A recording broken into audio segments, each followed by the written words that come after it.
Yeah, it's our time to shine.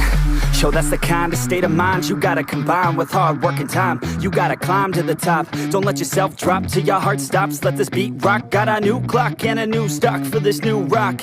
Just let your mind loose from the new stock. Drunk off the goose, thinking that I'm too pop. Getting caught with a few thoughts cause I'm too lost. Off the speakers can't even handle me. Give it what I got, nobody's gonna drain my energy. And I will never stop, I'm motivated by enemies. Setting up shop so everybody remember me. And no, I am not going through life regretfully. I'd rather work non-stop, what they call incessantly, than work some more job just to live life pleasantly. Already got lost in my mind, not a fantasy, I'm getting with a forgotten soul. So stop, drop, and roll. You lost all control and pop off your ball. I got squat, I fall, I'm not bought, I'm sold. My stock rocks, it's gold. Hey, knock, knock, she holding shit. Talk to close, I ain't stopping though. It's hip-hop, you know, or is it rock and roll? I'm not dropping down, no, my pocket's grown. You can't stop the show, so get rockin' on. So let me break it all down for you.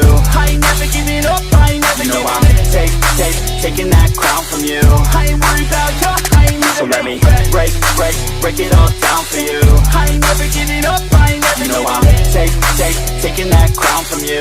I ain't worried about you, I ain't here to make plans. Yeah. I ain't never slowing down, keep on going till I'm down.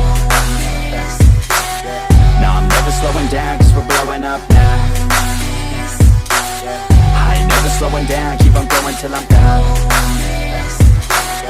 No, I'm never slowing down, cause we're blowing up. Hard words like a weapon, attack with no questions, in my own. Hey everyone, welcome to another episode of High Hopes Motivation with Sardinha. I'm truly excited to introduce today's guest, 2 times overall Muscle Militia Grand Prix Bikini winner, Delaine Sardinha, my very own sister. Dee, thank you so much for taking the time to be on the show today. I really appreciate it so much, and I know we're going to motivate some people out there today. Thanks so much for having me. It's an honor to be on your show, my bro. I'm really happy to be here. So Dee, I've been so privileged having you as my sister and watching your journey all the way in the beginning, you know, where you overcame such big difficulties in your life. I can say that because I saw her overcome some very big difficulties. And I am super proud. As you guys can see, I'm gloating a lot because she is my sister and I'm very proud of her. But could you please share the story with the viewers out there? Where did this love for training start?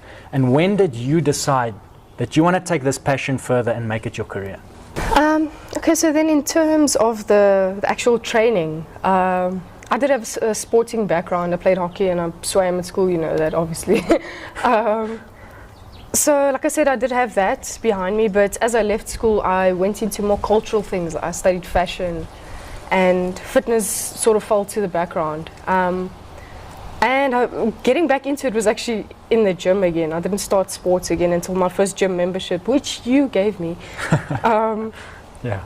So I just remember going there not knowing. I didn't really know what to do in the gym, and it's a frustrating feeling. It's a frustrating feeling going there and not knowing what to do. You know what I mean? You go there and there's no one that's really willing to help you there unless you look them in the face and ask them a question. And I felt like there's more to it. There's more to this training than just, you know, going there and guess working. Yeah. So that's what got me into training and seeking more into the biomechanics of the human body and discovering how it works. And then as for the competing, there was this magazine, the Fitness magazine, that used to come out with Muscle Evolution, and I used to collect them. I've got like a stack under my bed. I don't know if you remember that. And at the back they'd have like a competition section, like with the girls doing the shows, you know, the provincials and regionals or whatnot. And I just thought it would be something cool to do, you know, like just give yourself a bit of a challenge and step out a little bit, especially to what I was doing. Like I said, it was very culturally based. And I just said, you know, let me just do a show. Let's just do it for fun and see how it goes. So my first one was it was like a learning curve, absolute learning curve. You know, I flopped a little bit. And then I went into, I delved further into the competing thing. You know, let's chisel away at the body. Let's find out what makes my body work, you know, in particular. But I only found that after about 4 or 5 years of competing. Yeah. So like I said, what got me into competing then initially was pushing your body beyond its limits. That was the starting.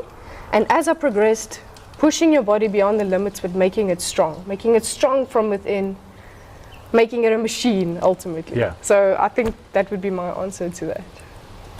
So I firsthand got to see how this interest turned into a hobby, which then turned into a way of life, which then turned into a career for you.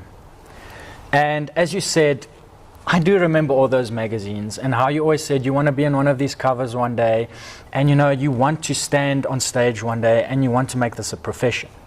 But a lot of the times people will look at these magazines and say, I want to achieve this big goal, I want to attain this massive aspiration in my life. But then they go on, they try a bit, they fail, and that is the end of it. That's the end of the dream, that's the end of the vision. What sort of obstacles did you face on this journey that actually got you thinking, this might be the end for me, that almost ended your career? And what did you do to push past that once you faced it? You know what, if you really have to take it back, let's take a timeline and really think back to where it started. They say the end, or to find the end of something, you have to truly go back to the roots. And if I think back, everyone has things that they deal with, everyone does. And I'm not one to harp on things that happened in the past, it's in the past, whatever. And every person faces a degree of bullying, I suppose, in their lives, and I think that was my first touch of it, if I can say it, because it was ongoing and consistent for about 3 years. It did, I guess, without me knowing, plant a seed of self-doubt, I guess, a seed of insufficiency, and I guess that carried me through into adulthood without me knowing it, and maybe that formed part of it, part of who I am and who I want to be in creating this person I've made in 5 years. Like I said, if we're now backtracking, and I always, my family, I know I harp on about my family all the time, but they truly are the essence of why I am. I am for myself, but I am for them as well, because they truly are the ones that are there. They're there with everything. I can honestly and truly say that. They're the ones that see my stumbling blocks. They're the ones that see my setbacks. They're the ones that carry me through these tough times when others let you down. My family is always there. And to people that don't have family, their friends become their family. And I respect that wholeheartedly, I do. So, like I said, it is ultimately something I created in my mind. There's something at the back there that made me want to succeed more than anything, which I do. I strive for it daily. I honestly do strive to be a better person within myself. Improve the negative aspects of myself. I'll be doing that consistently. I'll never be perfect. I know that, but that's what I strive to do. And like I said, there's been setbacks. I don't want to go into too many things, but I was a sickly child. I had issues with my kidneys and whatnot, and people say, no, you don't compete. The competing thing is not for you if you have issues with your kidneys or whatever. I had to find a way around it because this is what I wanted. I truly, in my heart, wanted this, and I knew why I was doing it. My family knew why I was doing it. And I decided to find a way around it. And that's what made it so much sweeter for me, is those little elements I put together to make this victory sweet for me and my family. That meant more to me than anything, honestly, is that. And my final piece that I can say puts this puzzle together. You can fix the elements around you. You try to change your atmosphere and whatnot. If you don't fix your mind, you failed. You failed. And one of my favorite quotes is, the only thing about a man, or a woman in this case, that is a man is his mind. Anything else you can find in a pig or a horse. Honestly, sit with yourself and think about that. Find what's deeply and truly holding you back. And the moment you find that is the moment you can truly achieve anything. And that's honestly what I live by for the past few months. So that has been so inspiring to hear you say that, Delaine, and it is an absolute privilege and honor to be your brother and have seen you overcome all these obstacles when medicine and science and naysayers were saying you couldn't do it, and you overcame it. And little do you know, I'm your older brother, but I really do look up to you, and I know so many people out there will be inspired by these words. And I know that that's going to affect a positive change. Which leads me into something you said about bullying. We know it affected your life very big. All I can say now is you having the last laugh now. But how important is it that we stamp bullying out at the root cause? Because as you can see in so many lives, it damages so many lives out there. It damages so many minds out there. Just how important is it to eradicate this? Yeah, it's a very, very close to home topic, and I think honestly can say the majority of the population has faced some form of bullying in their lives. They just don't speak about it. Yeah. Like I said, I did hold it from you guys for quite a while, but we can all say it starts at home, which it does. What these little kids don't unfortunately understand, these ones that do the bullying, you know, they're on the giving end, they obviously they think it's just harmless little words that they throw banter back and forth to their friends or their enemies in these cases. What it does is it truly creates a psychological stamp on the child that they don't understand. So by them repeatedly, you know, mentioning the falsities that they've created for this person that they're throwing judgment towards, it becomes a subconscious belief within this child. Okay, and then this child starts forming habits based on that belief, which another person has created for them. That's the sad thing, is someone else created it for them and it's become a habit. Yeah. So let's say someone else, you know, throws a light-hearted joke at them or whatever, they'll just remember that comment that that person said again. And it'll bring up those emotions and those feelings and those thoughts again. And as the child progresses and goes through life, they'll probably remember that because it's become a habit. Yeah. It's become a habit, and it truly, or now I'm speaking now from myself, it truly only changes the moment that person digs deep and realizes, you know, that cause of it, what exactly caused this feeling of inadequacy or whatnot. Dives deep, finds what it is, and chooses to attack it, chooses to say, this is what I believe, or what I was created to believe by this other person. What can I do to change it? Oh, it's clearly it's self-image or whatnot. Let me work on my self-image. What will make me feel more confident? So this is on the basis of self-image, not talent and whatnot. Do I dress better? Do I present myself better? Do I stand up tall and speak my mind in things that I truly believe in? And I honestly believe that creates a stronger self-image. And like I said, the child has to find it within themselves first.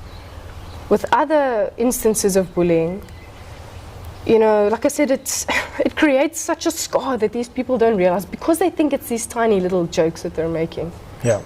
It has to start at home. I'll bring it back to it starting at home again. So that parent clearly doesn't understand the implications of these little harmful words towards the children. So if they can tell their children from small, listen, your words truly have power. They have vibration to them. They've got feeling to them. And the more you keep instilling this little negative aspect into a child, the more they're going to believe it. Yeah. It's like telling a child they're a D grade child. They're just going to go through school believing it and never trying to change it into an A, because that's what they believe to be. Yeah. If you think of everything with repetition. Ride a bike again and again and again. Practice a sentence again and again, you remember it. You tell a child you're stupid, you're ugly again and again and again, and they believe it. That's why it's so important not to do it, because if it's repetitively done, it will become a thought pattern and habit in the child. So I think individually as young adults now, we need to find a way to tell our friends and our families, listen, there has to be some way to prevent others from not doing this, because they don't understand its harm, let's be honest. I don't think they truly mean to do that. Sometimes they do, but we just have to find a way to make it not happen, and it starts with us. It truly does start with us. Like any bad habit, find what you're doing wrong first, and then look in the other person's eye. Wonderful. So, Dee, onto a lighter note. Some very inspiring words there, but onto something much lighter now. I've been so privileged over the last couple of months interviewing some of the most amazing professional athletes and coaches in the country. And I've been able to ask them these very personal questions, pertaining to how they get the results that they get or why they do what they do. And one of the questions I wanted to ask you from a bikini competing athlete's perspective, you're now standing on stage, you've done your routine, they start calling out for the winner now, and it's top 3, and your name hasn't been mentioned yet, but you know you're in the running to win this title. What is the feeling going into that with this anticipation and then hearing your name being called out as the winner? Could you take us through that whole process of the anticipation, of not knowing if you've maybe won it or not, and then hearing your name and actually winning it? Oh, goodness. Yeah, no one's actually asked me that.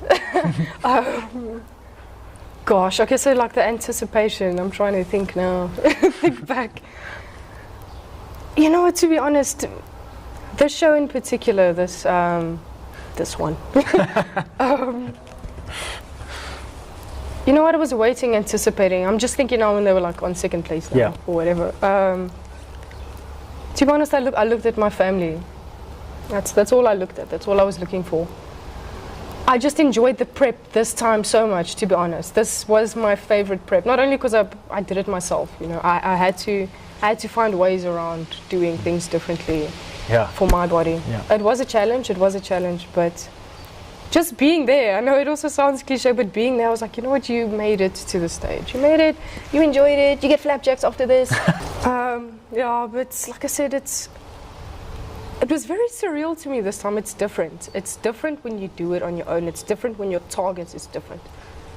Well, to me it is. You know, everyone's here going out to get a medal. It's not about the medal to me. I understand that they're sitting here. I understand there is an element of pride you have to have. But to me, emotionally, honestly, like I said, I cannot explain it. I wrote that in my post earlier. It meant so much to me that at that point I was like, you know what? You made it and your family's watching you. It means more to me than getting a medal. Part 2, when they do announce your name. I don't know if you can picture, okay, just picture like deep heat for a second. I know you can. Just picture deep heat, like rub it over your face for a second. You know that tingly feeling you get? Yeah. Okay, so put that on your face, and then picture you're going downstairs and you miss a step.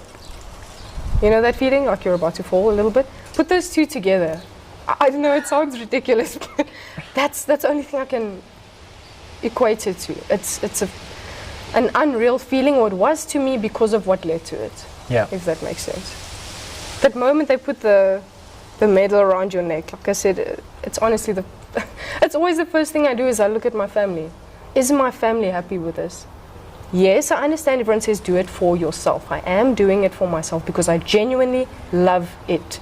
I love competing. I love being on stage. I love teaching the posing. I love training. I love training to learn my body, to learn the human body and to apply that to my clients. I love that. But I love my family, and seeing that expression of pure joy, genuine joy and happiness for me was taking the overalls without having it yet to me.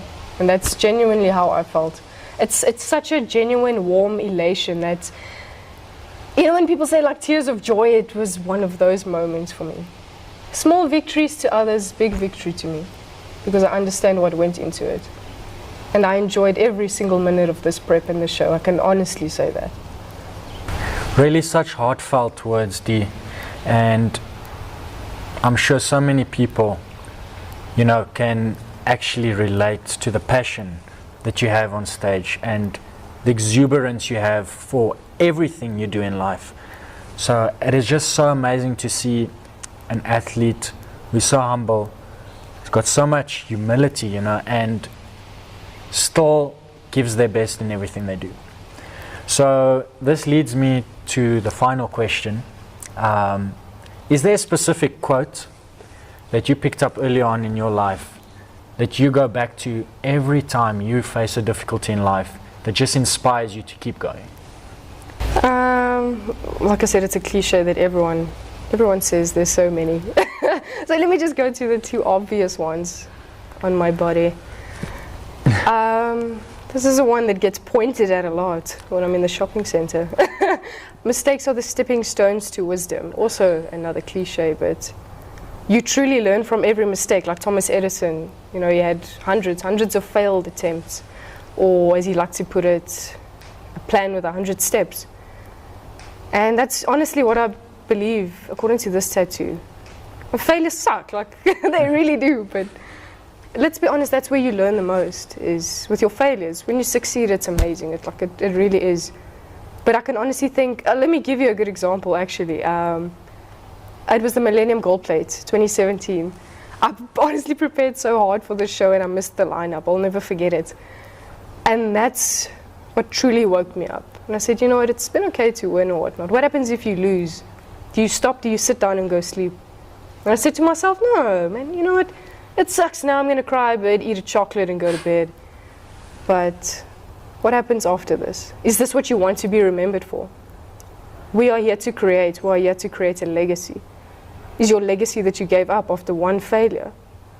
No, it's not to me. So to me, I said, you know what, I will leave a different legacy. I will win what I do next. And that's what I strive to do after that. So then my second quote would be, whether you think you can or you can't, you're right, which then pushes you back to your mind. If you tell yourself you can achieve something, you 110% will. If you tell yourself you can't, you won't either. You truly have to form a belief within yourself that you believe and not just tell yourself out loud. Is what you're telling yourself out loud contradicting what you believe in your mind? And that's just, those two I honestly apply to myself as much as I can. And I think that'll help the viewers, hopefully. So guys, this brings us to an end of another episode of High Hopes Motivation. You guys just got to see a small snippet of the incredible human being that I've seen take this journey all these years ago. And I can truly, I know I gloat about it a lot, but she truly is an inspirational human being. And she's overcome so many obstacles in her life. And I hope that you guys can take a lot of what Dee has been through in her life and apply it to your lives. Just to show you guys out there that with persistence, hard work ethic, and belief in yourself, you can do and be anything. The sky's the limit.